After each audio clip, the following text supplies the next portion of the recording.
Rashmika marriage అంటున్నారు వచ్చే నెలలో. అవును, నేను కూడా విన్నా.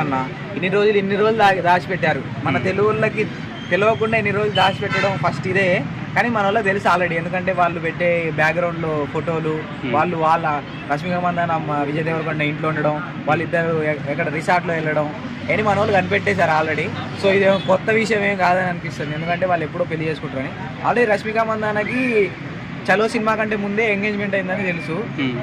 అయితే మాకు మంచి మంచి ఛాన్సెస్ రావడం వల్ల అది క్యాన్సిల్ అయిపోయిందని టాకు. సో విజయ్ దేవరకొండతో మనోడు మంచి ఇమ్రాన్ హష్మి, తెలుగులో ఇమ్రాన్ హష్మి అయితే ఇక కనెక్ట్ అయింది. మరి లవ్ దాకా వచ్చింది, పెళ్లి దాకా కూడా వచ్చింది. ఇక ముందు చూడాలి ఏమైందో. పెళ్లి అదే పేరు ఎలా కనిపించింది? పేరు బాగుంటుంది, వాళ్ళిద్దరు పేరు బాగుంటుంది. ఇంకొకటి మన నేషనల్ స్టార్ కదా, నేషనల్ క్రష్ కదా. సో బాగుంటుంది అన్న, ఆమె కూడా బాగుంటుంది. విజయ్ దేవరకొండతో మూవీస్లో కూడా వాళ్ళిద్దరు కాంబినేషన్ బాగుంటుంది. లవ్ మొత్తం బాగుంటుంది. పెళ్లి తర్వాత మూవీస్ చేస్తే బెటర్ వద్దంటారు? చేస్తుందన్న, ఆమె ఒప్పుకోదు. నెక్స్ట్ విడాకులే, లేకపోతే విడాకులే. ఎందుకంటే చూసినాం కదా నాగ చైతన్య సమంత, ఎంత మంచి పేరు. ఆ పేరే పోయిన తర్వాత ఇంకా కొత్త హీరోయిన్లు లవ్ ట్రాకులు చూస్తుంటే కూడా అంత ఇంట్రెస్ట్ రావట్లే.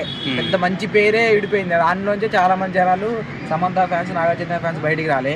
అలాంటిది వీళ్ళు కొత్త వాళ్ళు వచ్చినా కూడా అంత ఏం లేదు. ఎందుకంటే ఇప్పుడు నాకు తెలిసి విజయ్ దేవరకొండ కంటే రష్మికకి ఎక్కువ ఫాలోయింగ్ ఉంది అన్న. రష్మికకి ఎక్కువ ఫాలోయింగ్ ఉంది, నేషనల్ క్రష్ కాబట్టి విజయ్ దేవరకొండ చేసుకోవడం తప్పులేదు. మంచి తగ్గపోరే ఇద్దరికి. Thank you.